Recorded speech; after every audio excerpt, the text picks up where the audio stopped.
Blogging tips for beginners that actually work. You might have heard blogging tips like write about your passion or write about your what are you feeling. Well, if these are the only two things you are doing, your chance of creating a successful blog is slim. Truth is that even if possible and people are interested in what you are writing about, it's impossible for them to visit your site if they can't find you. And even if they do find you, traffic is meaningless unless you can actually get them to read your content. So today, I'm going to cover some important blogging tips that have helped us consistently get traffic to our blog. Stay tuned. What's up, bloggers? Ash Swan here from Flying Swan. Now, while there is nothing wrong with blogging about your passions, creating a successful blog goes beyond just you. You should be a half-decent writer, understand the technical elements of blogging as well as social strategies that can help you take your blog from nothing to something. So rather than giving you a popcorn bowl full of random blogging tips, let's break this down into three buckets to help you get more traction. The first bucket is all about becoming a better writer, and the first tip that falls in this bucket is to focus on a specific part of your niche. Now, you might label yourself as a food blogger, but by covering the topic of food as a whole, you may be spreading yourself too thin. For example, even if you were able to publish 2 posts per day for an entire year on subtopics like grilling food, smoothies, vegetarian diets, slow cooker recipes, nutrition, and more, it'd be tough to compete with larger sites or those that are just focusing on one of those topics. So in my opinion, it's better to focus on being a master of one than a jack of all trades. So focus on becoming the go-to place. People go to find smoothies recipes, become the go-to place where people go for grilling techniques, and after you have dominated that niche audience, you can try and expand to other subtopics to reach new audiences. The second tip is to create content that's worth referencing. Referencing requires attribution, and attribution in the world of blogging equals links. Links from other websites are important because search engines like Google use them to help decide which pages should rank high in the search engines. Now, how do you create content that's worth referencing? I have got 3 nuggets of wisdom for you. The first way is to create content that's unique and interesting to your industry. For example, we ran an experiment where we spent over $50,000 on podcast advertisements, and to the best of our knowledge, no one had written this kind of post, and this resulted in around 140 unique websites linking to this page in a short period of time. Another way to get people to reference your post is to include statistics. They are literally link magnets. Now we have access to a ton of data because we integrate it into our suite of SEO tool, but you don't need anything fancy like this to use this tip. For example, a good chunk of backlinks. Those links come from stats, and they are often referencing his own personal result, like growing his organic traffic by 111 and boosting conversion by 785%. And it also works outside of the marketing niche. NerdWallet has nearly 29,000 backlinks because of a mention of a step. Naturally, as people blog, they want to provide supporting resources that back up their claims. Make sure yours is in the mix. Finally, include unique images that are worth stealing. Creating high quality images is hard, which means that it's a point of leverage for those that are willing to put in the effort within our posts. We often had custom images, whether they be craft from our data studies or illustrations that help better explain concepts. Not only do they create a better experience for readers, but they result in links. As you can see here, we have got around 120 links pointing at JPG image on our site, and then another 600 links to the PNG images. Alright, The next step is to make your post easy to read. In the words of our CMO, nobody likes to read. They just want the information. If they could download it to their brain, they will definitely would.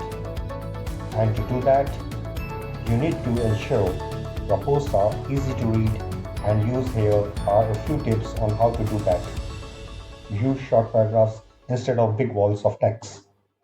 Short paragraphs help readers progress through your article in small and easy steps.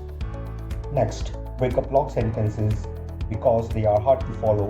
Break up these sentences by finding places where you use words like and, because, and that. Next, use multimedia in your posts. So whether that be videos, images, or GIFs, they can often help illustrate your points clearer than words.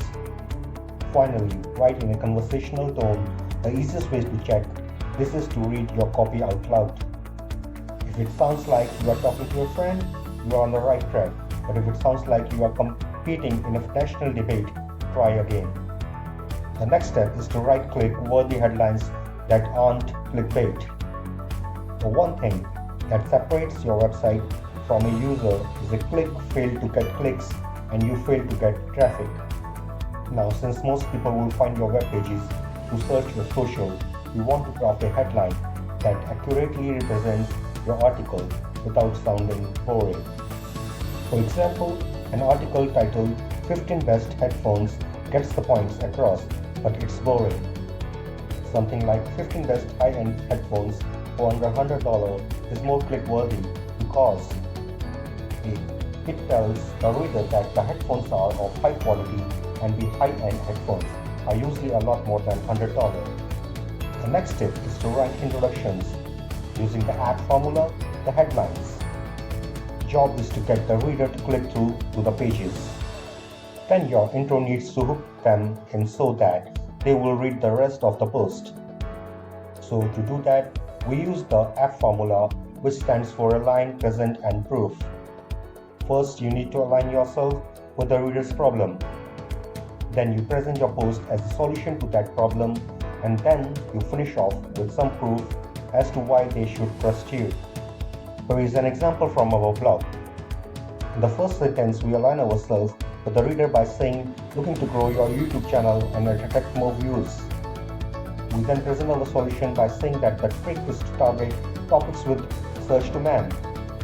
Finally, we ended up with proof by showing them that we have grown our YouTube channel from 10,000 to over 200,000 monthly views in around a year. Keep your intro short, on point, and focus on addressing why the readers on that page in the first place. The last reading tip I have for you is to create feedback loops. Your first draft should never be your last at 8 tracks. We are known to go through a pretty rigorous editing process. The writer generally starts with an outline after that's approved. Then someone else from our team will review their post questions. Any claim suggests different formats or whatever, anything goes at this point. This usually ends up with a document that's completely highlighted in yellow with suggestions. And the writer makes any necessary changes, and we will have those reviewed one last time before publishing this feedback. Loop helps us to always put our best foot forward on every post we publish. Now, if you don't have a team to work with, it's worth connecting with other bloggers in your space who also want to become a better writer, but don't just reach out and say, hey, can you edit my post?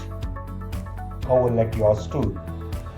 This kind of process can come through relationships, which I will expand on later. For now, let's move on to the more technical aspects of blogging. The first step is super important, and that is to write about topics. People are searching for more commonly referred to as keywords research. One of all website traffic comes from organic research, and if you want a piece of that traffic, then you need to use keywords that people are actually searching for.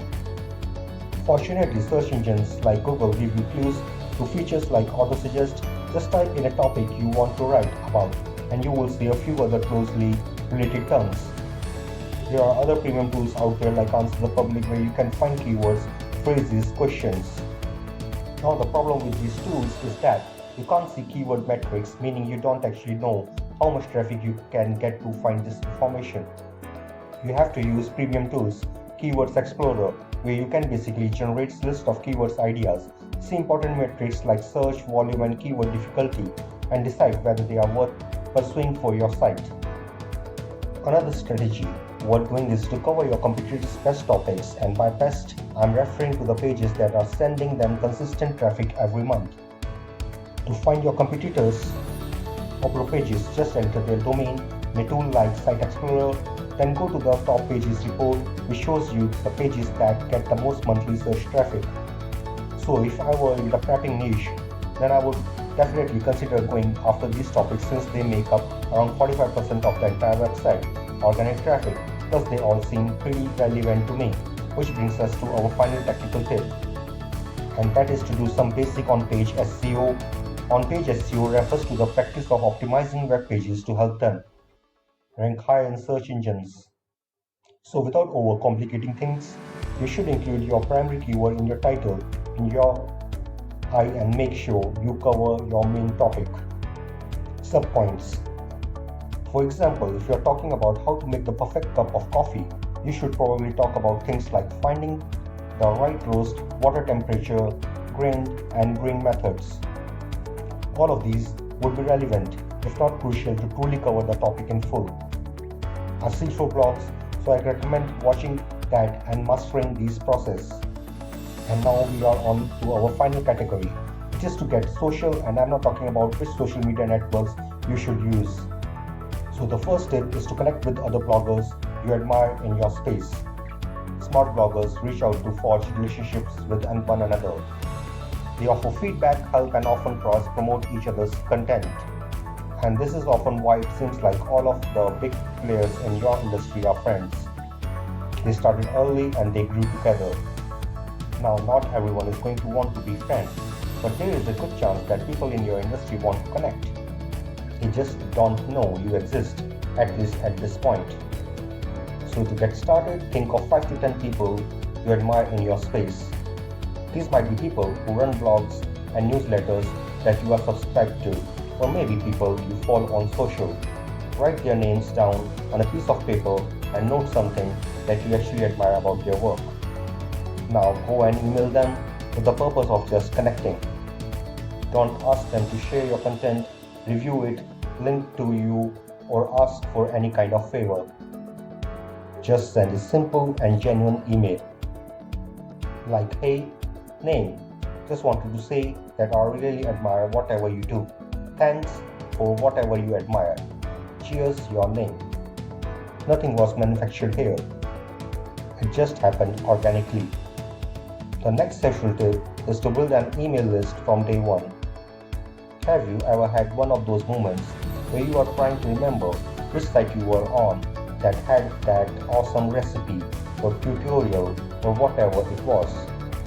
Well, if you have joined that email list, you know without any kind of email opt-in forms, you are preventing your readers from getting future content or product updates.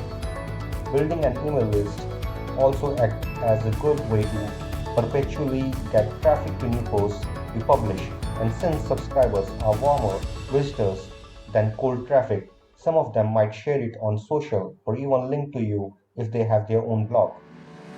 So bottom line, start building a list from day one. Finally is to promote your content in online communities. Now this is a bit of touchy subject because you don't want to spam Facebook groups or read it with things that people are going to get angry about. Instead, spend your time integrating yourself into these communities, become a recognizable name and face.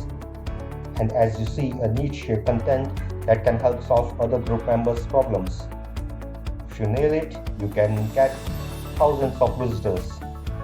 If you don't, it can get you banned from those communities. So share links sparingly and spend most of your time just meeting like-minded bloggers to build mutually beneficial relationships. Now, wondering if you have any blogging tips that I have missed? Let me know in the comments, and if you enjoyed this article, make sure to share and subscribe for more actionable marketing tutorials. I will see you in the next tutorial.